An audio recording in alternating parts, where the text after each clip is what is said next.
The shot that shattered everything. The day began like any other in downtown Los Angeles. The sky was clear, the streets hummed with traffic, and pedestrians moved through their routines without a second thought.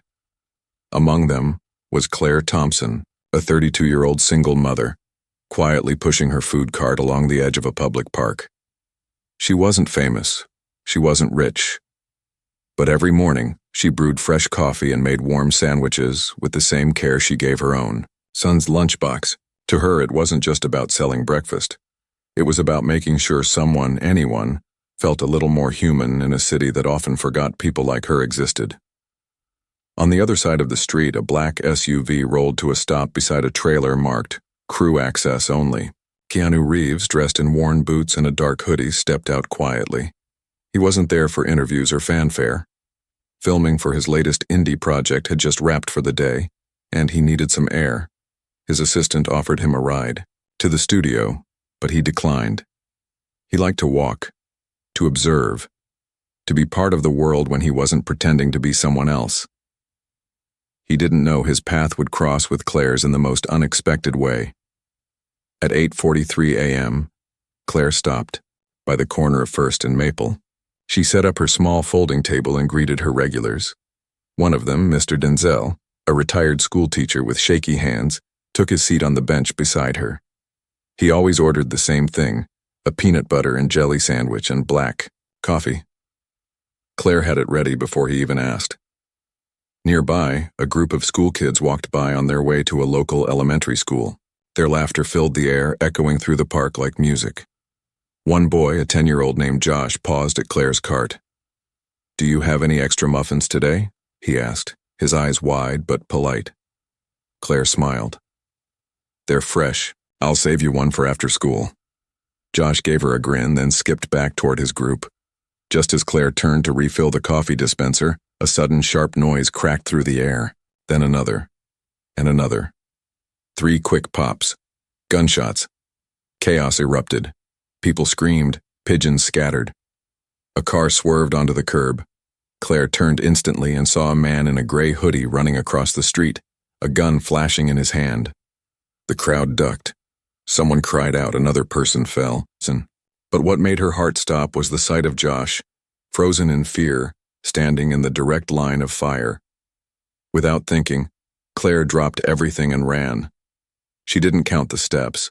She didn't feel the fear until much later. All she knew was that a child was about to die and she couldn't let that happen. In one desperate motion, she lunged forward and tackled Josh to the ground, just as a bullet zipped past where his head had been. The impact knocked the air out of her lungs. Pain bloomed in her shoulder. She gasped, rolled over, and only then realized she had been hit. The bullet had grazed her arm. Blood soaked through her shirt, but her body refused to collapse. She shielded Josh with her body as the shooter disappeared.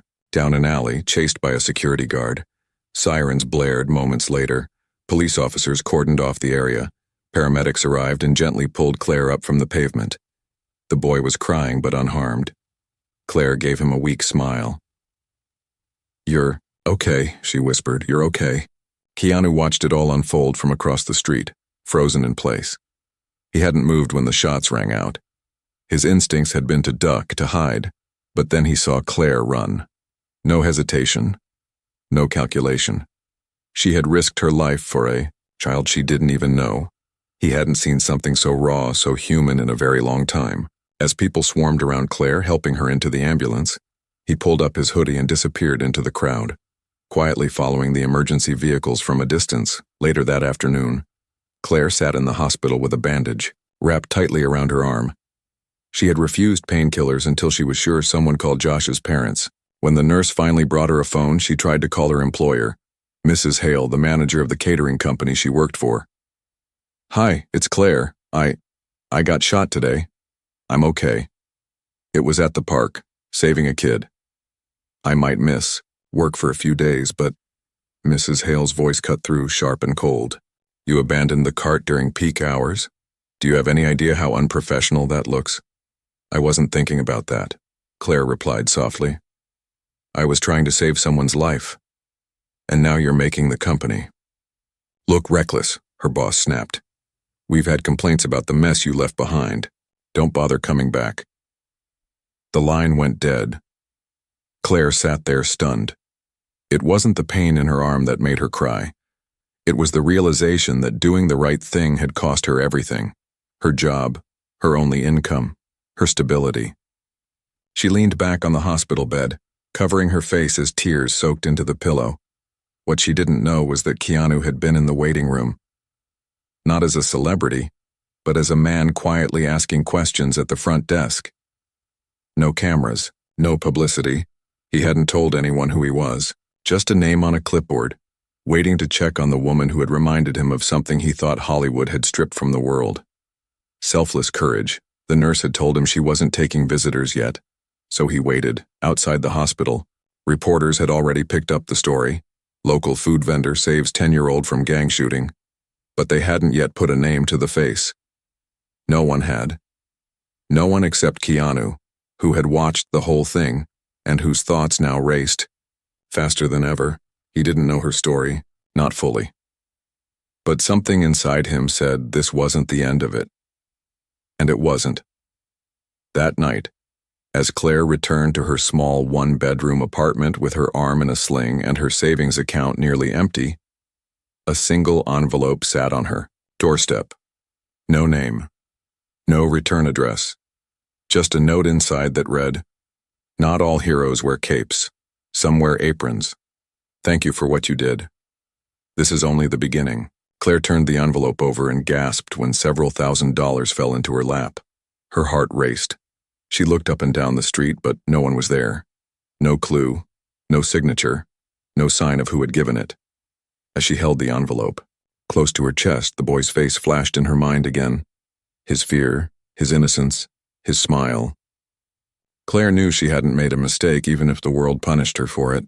But still, who had seen her? Who had sent that money? And more importantly, what did they mean by, "This is only the beginning"? The stranger behind the door. Sun rose slowly over the city the next morning, casting soft golden light across the faded windows of Claire's small apartment. She had barely slept. Her body ached with every movement, but it wasn't the wound on her arm that kept her awake. It was the weight of uncertainty. With no job, no income, and a 10-year-old son of her own to care for, Claire felt like the ground beneath her was crumbling. Every breath she took was thick with fear, but beneath it all something quiet stirred in her chest. An unspoken hope, one she hadn't dared to feel in years. The envelope from the night before still sat on her kitchen counter, untouched since she counted the money inside. She had checked it again just to be sure. $5,000 in crisp bills. More money than she had seen at once in over a decade. It could cover rent for 3 months, buy groceries, pay the utility bills, and finally fix the broken heater in her bedroom. But as she stared at it, Claire felt a strange unease. Money like that didn't just appear. It came with strings, even when it didn't seem like it. And the note, the way it was written, it made her feel seen, but not in the way the news. Headlines had painted her a local hero, brave single mother, courageous vendor. No, this letter was personal. Too personal. Claire didn't have time to dwell. Her son, Michael, had school in less than an hour. She quietly packed his lunch with one hand, doing her best not to let the sling get in the way. She had told him everything was fine, that her injury was small, that everything would work out. But he was smarter than most boys his age. He didn't believe her smile. He'd seen the tears in her eyes when she thought he wasn't looking. After Michael left, Claire stood in front of her bathroom mirror and took a long look at herself. The tired eyes, the unwashed hair, the bruised skin.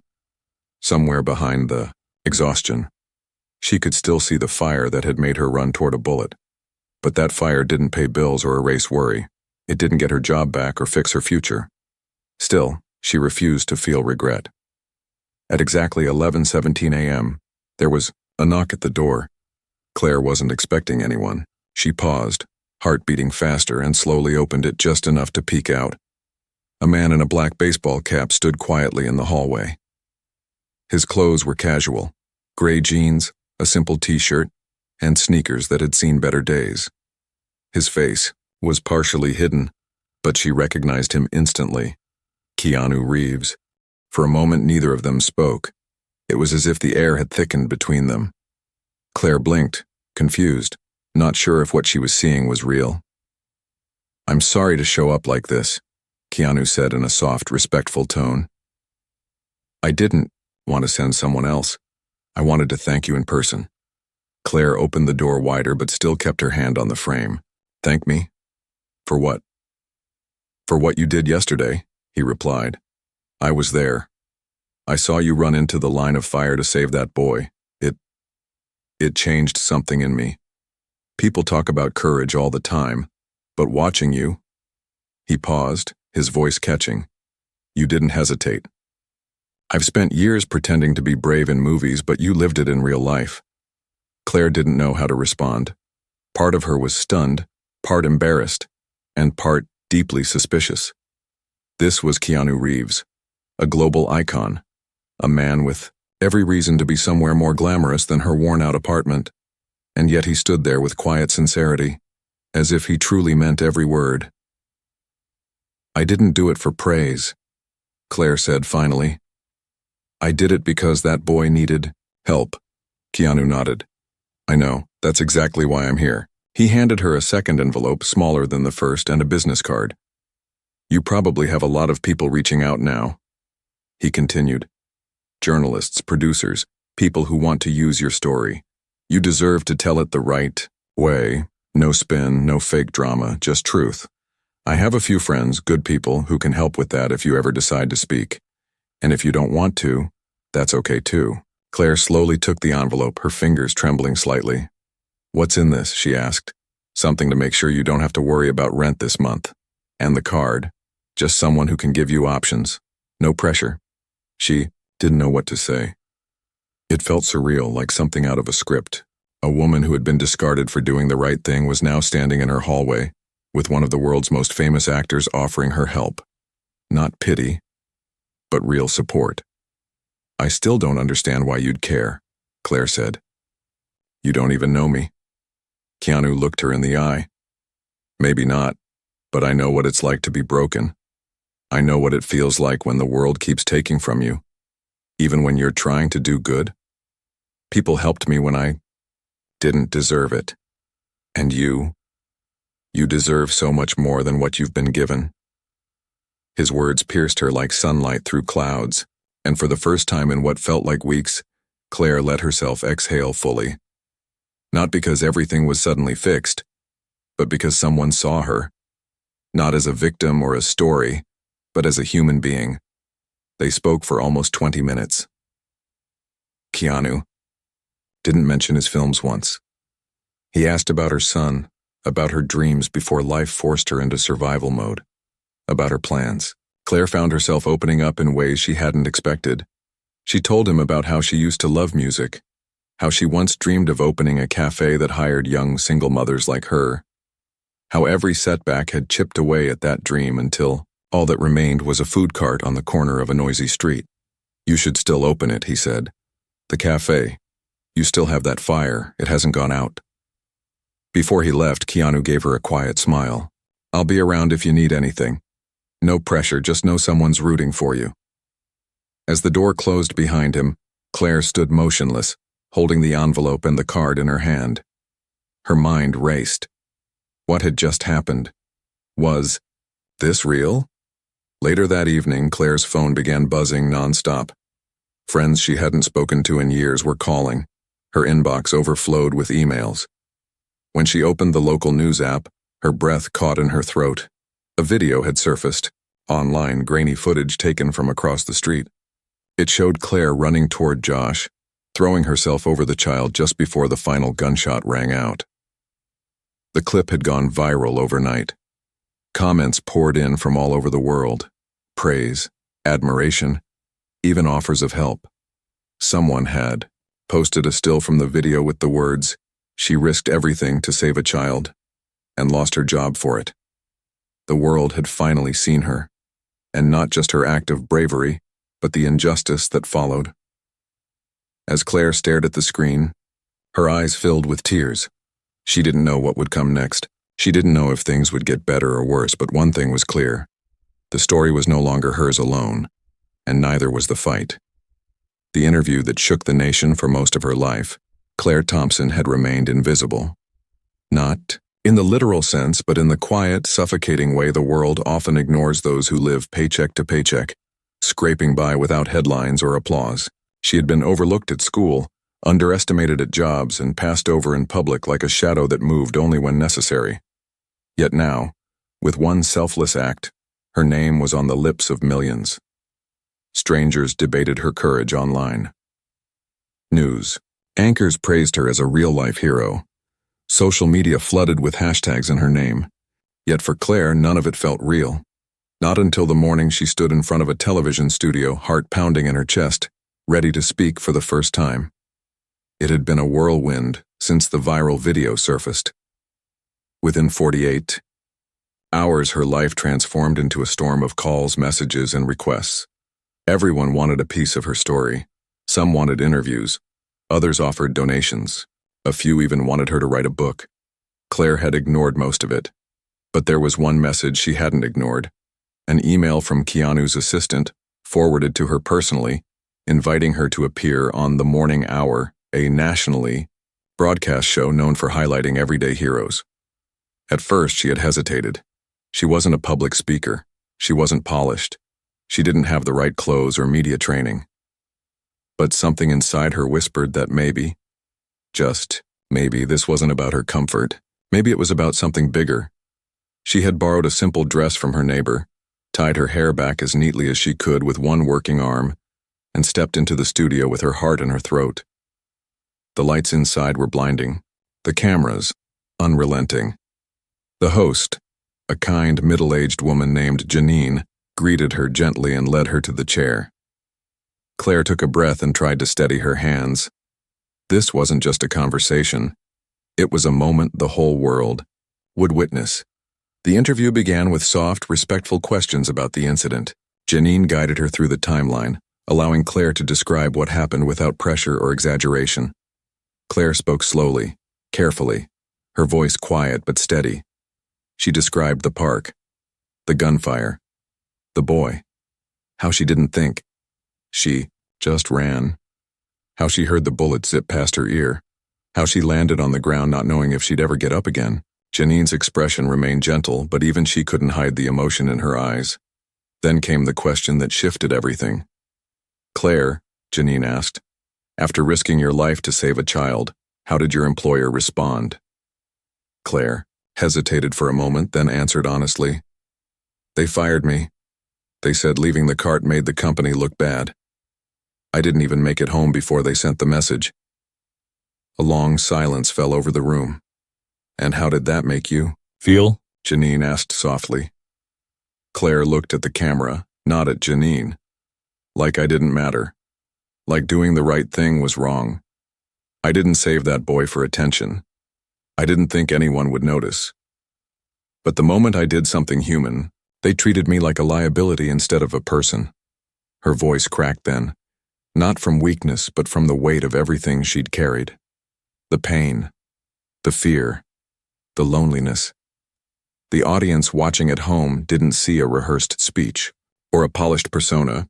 They saw a mother, a worker, a woman who had been knocked down again and again but still stood up because someone had to. If you could say something to the world right now, Janine said, what would it be? Claire looked down for a moment, then raised her eyes again. I would say stop looking away. Stop ignoring the people who hold this world together quietly. The janitors, the waitresses, the delivery drivers, the food cart vendors. We are not disposable. We are not less important. We have stories. We have families. And sometimes, we're the ones who will run toward danger when others freeze.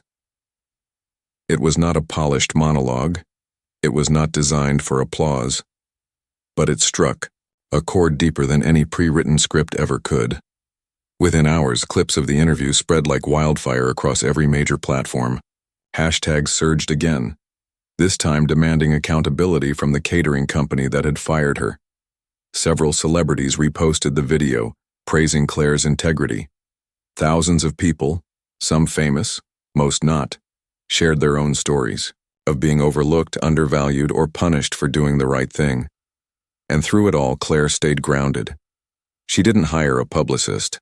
She didn't open a donation page. She didn't sign a book deal. Instead, she focused on her son, Michael, who now looked at her not just as his mother, but as someone the world was finally seeing as he had always seen her, strong, kind, and unbreakable. The day after the interview aired, a black car pulled up outside Claire's apartment. She was sweeping the floor with one hand when Michael called to her from the window. "Mom, there's a fancy car outside." Claire stepped out, cautiously. A woman in a navy blue suit stepped forward, holding a clipboard and a gentle smile. "Miss Thompson?" the woman asked. "My name is Celeste. I'm here on behalf of the Presidential Committee for Community Honor Awards. You've been invited to the White House next week." Claire blinked, certain she had misheard. "The White House?" "Yes," Celeste confirmed. "We were moved by your bravery and your words during the interview.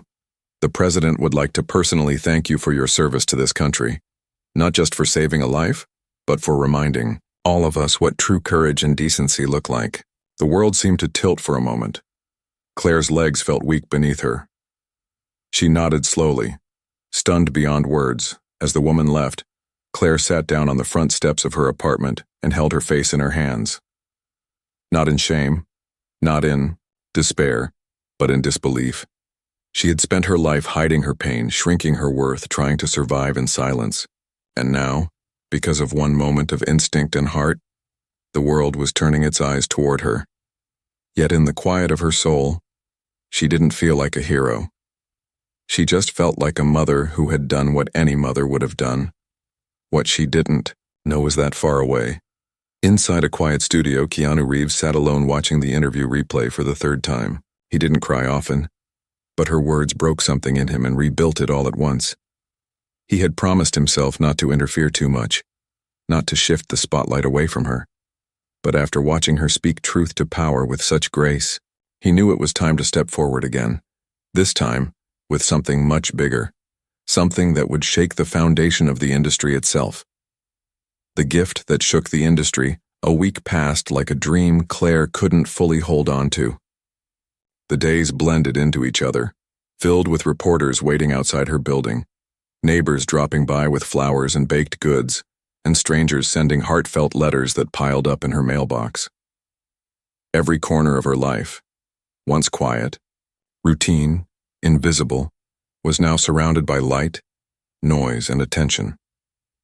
Yet, through all the voices praising her strength and courage, she stayed grounded in the small truths that made her who she was. She still walked Michael to school every morning.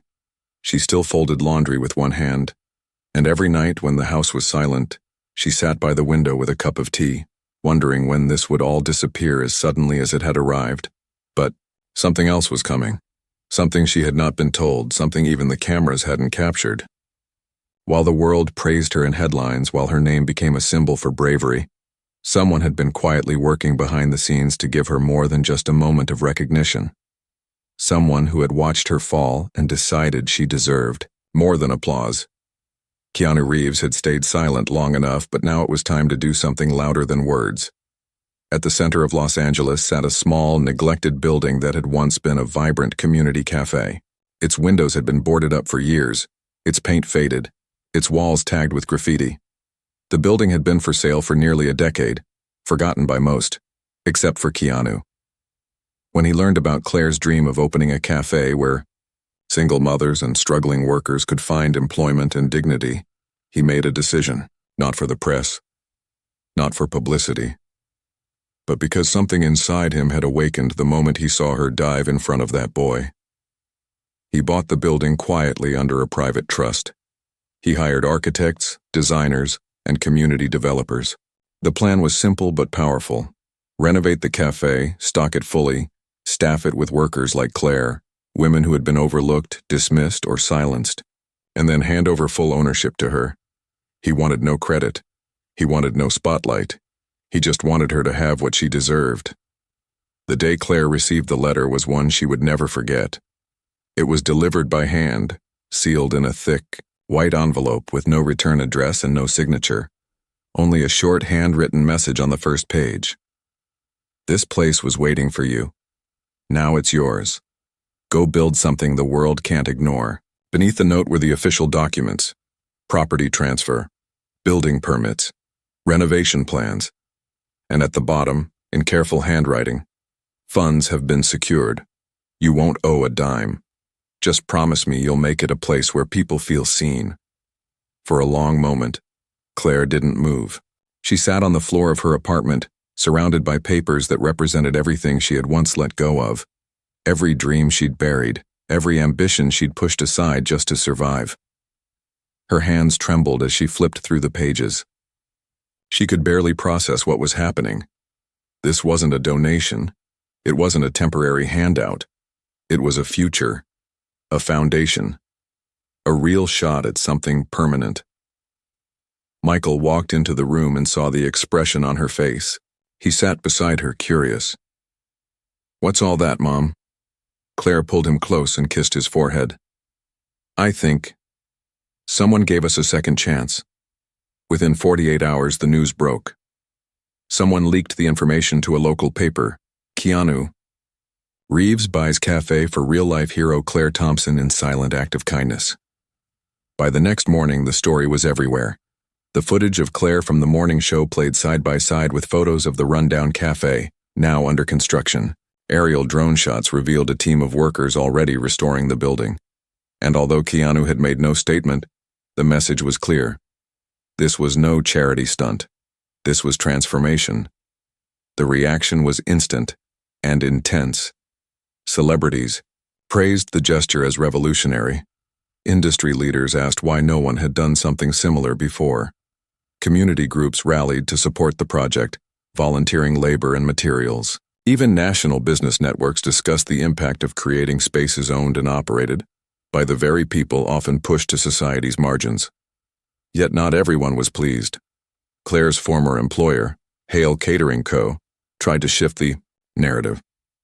They released a cold statement claiming they had terminated employment based on policy violations unrelated to recent events. But the world didn't buy it. In fact, the backlash against the company intensified. Social media users organized boycotts. Former employees stepped forward to share stories of mistreatment. And within a week, the CEO resigned. Justice, it seemed, was unfolding in quiet and unexpected ways. As the cafe neared completion, Claire met with the renovation team for the first time. The project manager, a kind woman named Amara, handed her a folder of final designs. "We can name it whatever you want," Amara said. "We've left the sign blank." Claire stared at the blank space in the sketch for a long time. Her mind swirled with possibilities. Her name, her mother's name, something poetic or powerful. But when she finally spoke, her voice was clear. "Call it the shelter." Amara looked surprised. "Why that?" Claire smiled faintly. "Because it should be a place where people feel safe, where they come out of the storm and know they'll be fed, welcomed, respected, no matter who they are." The name stuck. Within days, murals began to appear on the side of the building, painted by local artists, telling stories of strength and sacrifice, each stroke echoing the quiet heroism of women like Claire. By the time the sign went up, the shelter in warm gold letters, lines were forming outside. The opening day arrived like thunder after long silence. Cameras lined the sidewalk. Local news teams scrambled to capture every moment. Families arrived early. Neighbors brought flowers. But what no one expected, what even Claire didn't know, was that Keanu Reeves would arrive quietly through the back alley and step into the crowd without fanfare, without security, and without announcement. When Claire walked onto the newly polished floor of her cafe for the first time, the crowd erupted into applause. Her heart pounded in her chest. She stood at the counter, surrounded by the women she had chosen as her first hires: single mothers, domestic abuse survivors, veterans. Each of them had been told they weren't enough. And now they stood beside her, wearing aprons that said, "You belong here." As Claire stepped forward to cut the ribbon, her eyes swept the room and then stopped. In the back, half hidden behind a column, stood Keanu. He nodded once. No words, no gestures, just a look that said, "You did this." Claire smiled, tears in her eyes, and raised the scissors. "This is for everyone who was ever told to sit down and stay quiet," she said, voice steady. "This is for every person who kept going when the world ignored them. Welcome to the shelter. May you always find peace here." The ribbon fell, the crowd cheered. And in that moment, something changed, not just in Claire's life, but in the lives of everyone watching. Because in a world full of noise, sometimes the quietest acts echo the loudest. The storm beneath the shelter weeks passed, and the shelter began to breathe with life. From the moment its doors opened at 7 in the morning until the soft glow of its lights dimmed each night, the cafe was a steady pulse of laughter, conversation, warmth, and purpose. People came not just for food, but to feel seen. There were no uniforms, no scripted greetings, no corporate policies pasted on walls. Instead, there was kindness, the kind that grew from lived experience, not training manuals. The women who worked behind the counter weren't just employees, they were survivors, each carrying her own story, each now reclaiming a sense of self that the world had tried to strip from them. Claire had become more than a founder. She was a mentor, a listener, a protector of everything the shelter stood for. She trained her team not only in food service, but in dignity, compassion, and resilience. She greeted every customer personally, remembered names, checked on the quiet ones. And every Friday night she held open discussions in the back room where anyone could come and share whatever they carried inside. No judgment, just open ears and soft hearts. The shelter became a beacon in the city, a place that people didn't just visit but returned to again and again, drawn by something no camera could truly capture. Yet even as success bloomed on the surface, a quiet storm began to stir beneath. Claire noticed it first in small things: a missing envelope of receipts, a few inventory errors that didn't match the order logs, an awkward silence between two staff members who had once worked as a team. She tried not to jump to conclusions. Every new business had hiccups, stress, misunderstandings. But deep down she could feel something shifting, something not quite right. One night, long after closing, she stayed behind to balance the books. The numbers didn't lie. Supplies were missing, expensive ones. Kitchen equipment had been signed out and never returned, and more than $1,000 had been withdrawn from the cafe's emergency fund without documentation. Claire's chest tightened. She had built this place from nothing, brick by brick, with help that had come not from the government or some distant corporation, but from a man who believed in her more than she had believed in herself. The shelter wasn't just a business. It was a living example of what could happen when someone ignored fear and chose to act with heart. She couldn't let that fall apart. The next morning, she gathered her team before opening. It wasn't an accusation. It wasn't a confrontation. She simply spoke from the heart. "Something's off," she said, her voice steady but heavy. "Some things are missing and the numbers aren't adding up. I'm not here to point fingers, but this cafe, it's not mine alone. It's ours. And if someone's struggling, if someone needs help, we deal with it together. We don't hide, we don't steal, we speak." The silence that followed was long and tense. Finally, one of the women, Lara, a mother of two who had once lived in her car, stepped forward, tears already in her eyes. She held out a worn notebook, its pages filled with scribbled names and dates. "It's my brother," she said quietly. He has a habit. He took some stuff and sold it. I didn't know at first. When I found out, I tried to cover it up. I thought if I replaced it quickly, no one would notice. I didn't want to lose this. This job saved me." Claire looked at her, not with anger, but with something far more piercing. Disappointment mixed with a quiet sorrow. She took the notebook and nodded. "Thank you for telling me the truth," she said. "We all come from places of pain.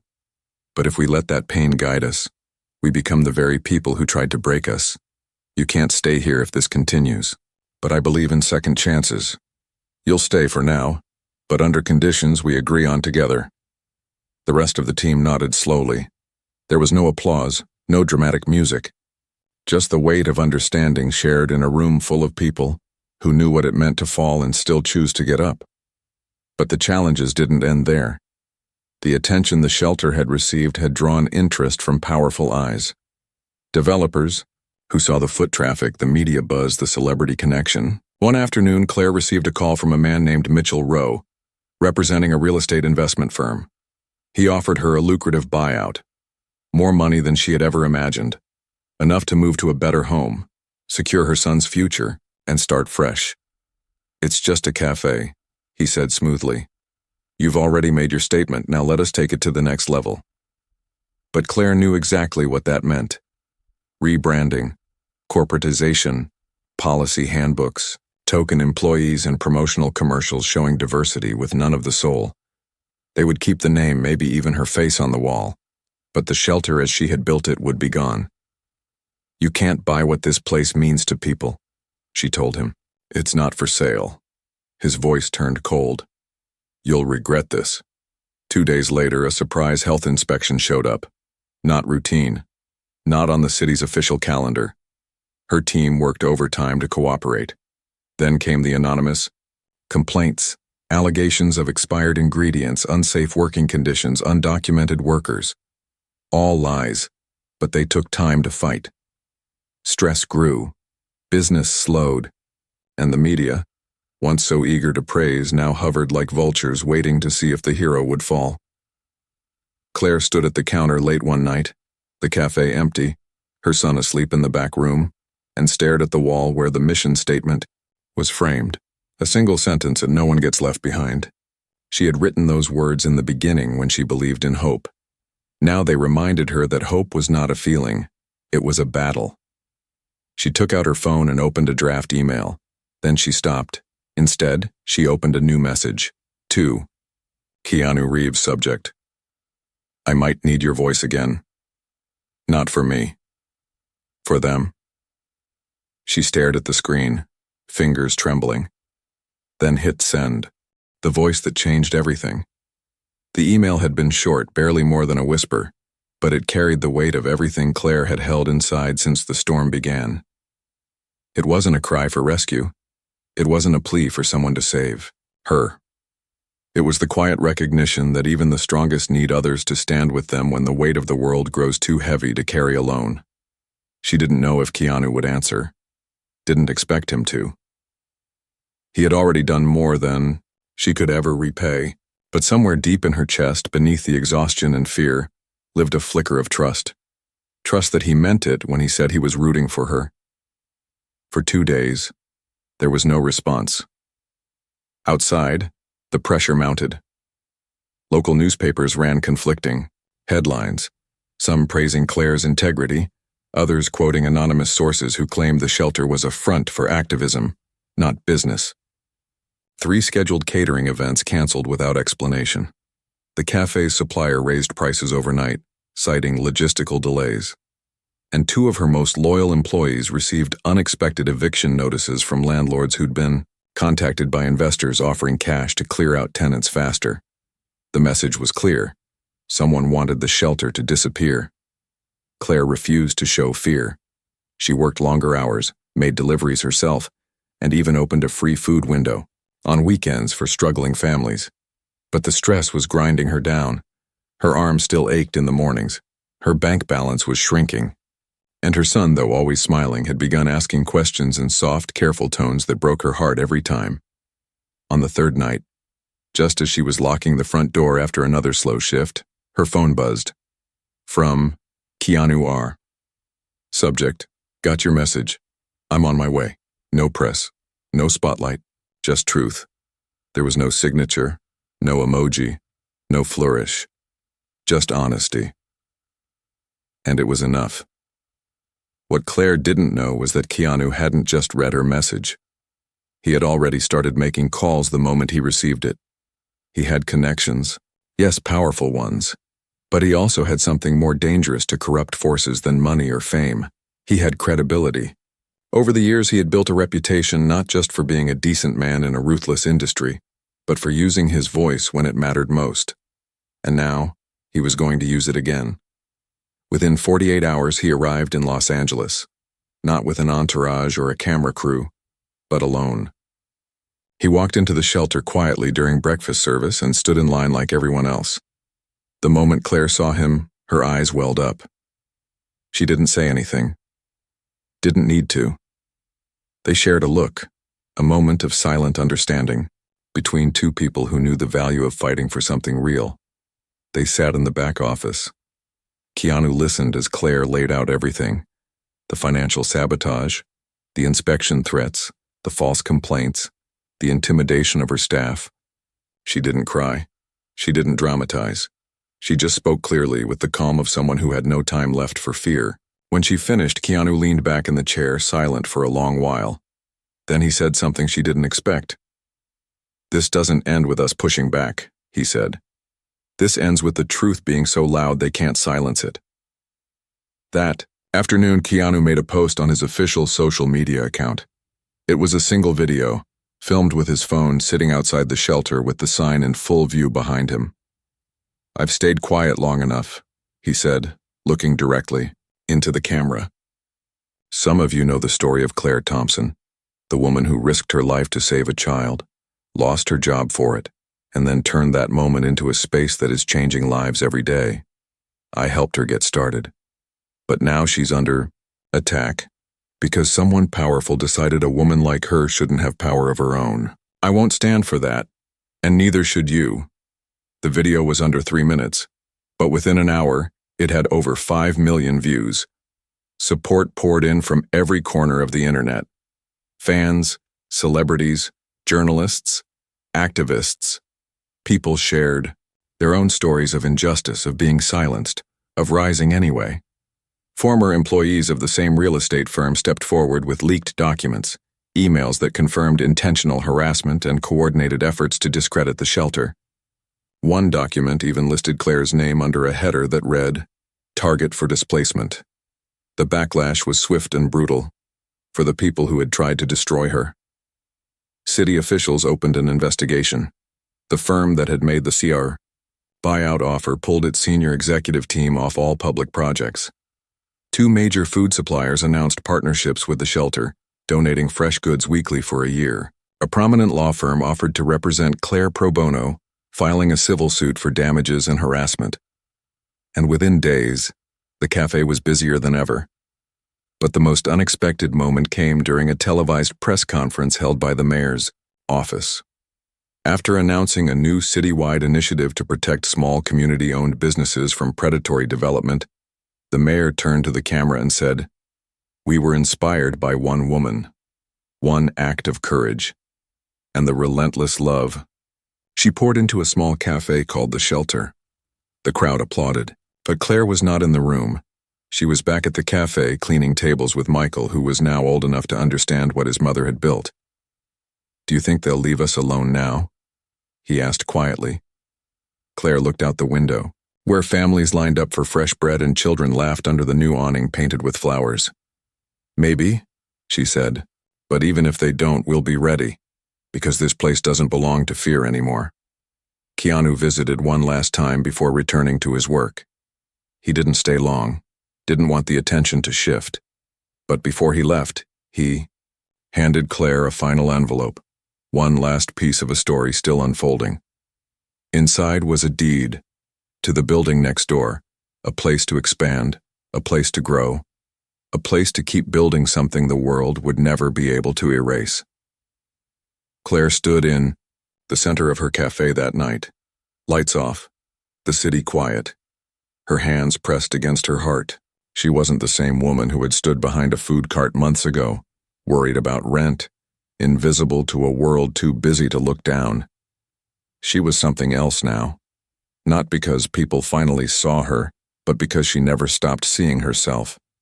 And because when she ran toward that boy, when she ignored her fear and listened to her heart, she unknowingly sparked something much greater than a headline.